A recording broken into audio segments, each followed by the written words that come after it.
ഓഫീസിന് ഡ്യൂട്ടിയാ അത് അടിപൊളി ത്രില്ലർ നമ്മ മുമ്പ് പറഞ്ഞിട്ടുണ്ടെന്നോ മറ്റേ ഫസ്റ്റ് നമ്മുടെ പോഡ്കാസ്റ്റിൽ പറഞ്ഞിട്ടുണ്ട്. ത്രില്ലർ നല്ല ത്രില്ലറാണ് എന്നാ പോലും ഇൻവെസ്റ്റിഗേഷൻ അല്ല ഓൾറെഡി എല്ലാരും റിവീൽ ചെയ്ത് വെച്ചിട്ട് ഇവരിനി പിടിക്കുക അതിന്റെ ഒരു ത്രില്ലാണ്. എനിക്ക് വെച്ചാൽ എനിക്കത് തിയേറ്ററിൽ കണ്ടപ്പോ തോന്നിയിരുന്ന പറഞ്ഞല്ലേ ശ്വാസം ഇടാനാ സമയം തരില്ല പടം കാണുമ്പോ.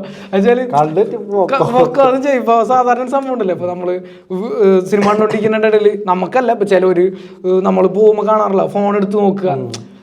ഈ പടത്തിന് പോയ സമയത്ത് ഞാൻ കണ്ടിട്ടില്ല. അത് ഞാൻ സമയം തരുന്നില്ല, കാരണം സ്ക്രീനിൽ നിന്ന് കണ്ണെടുക്കാൻ പറ്റില്ല. ചാക്കോച്ചൻ വന്ന് മറ്റേ ചാക്കോച്ചന്റെ ക്യാരക്ടർ ആണെങ്കിൽ ഒരു കുറച്ചൊരു റൂഡ് സാധനം, കുറച്ച് പിടിക്കാത്തൊരു പരിപാടി പിടിച്ചിട്ട് പുള്ളി എന്താ പറയാ അതുമെന്നൊന്ന് പിന്നെ പടം ഒരു പോക്കാണ്. പിന്നെ അത് തുടങ്ങിയ പരിപാടി എനിക്ക് ഇഷ്ടമായി. ഞാൻ ഒരു ചെറിയ മറ്റേ മാല പരിപാടി ഇങ്ങനെ തുടങ്ങി ഇത് കണക്ട് ചെയ്ത് ഡയറക്ടർ ഫസ്റ്റത്തോടാണ്. പക്ഷെ ആൾക്ക് മറ്റേ ഡയറക്ഷനിലെ എക്സ്പീരിയൻസ് ഉള്ള ആളാണ്. അപ്പൊ അതിന്റെ കാണാനുണ്ട് പടത്തില്. അസോസിയേറ്റഡ് ആയിരുന്നു പടങ്ങളില്.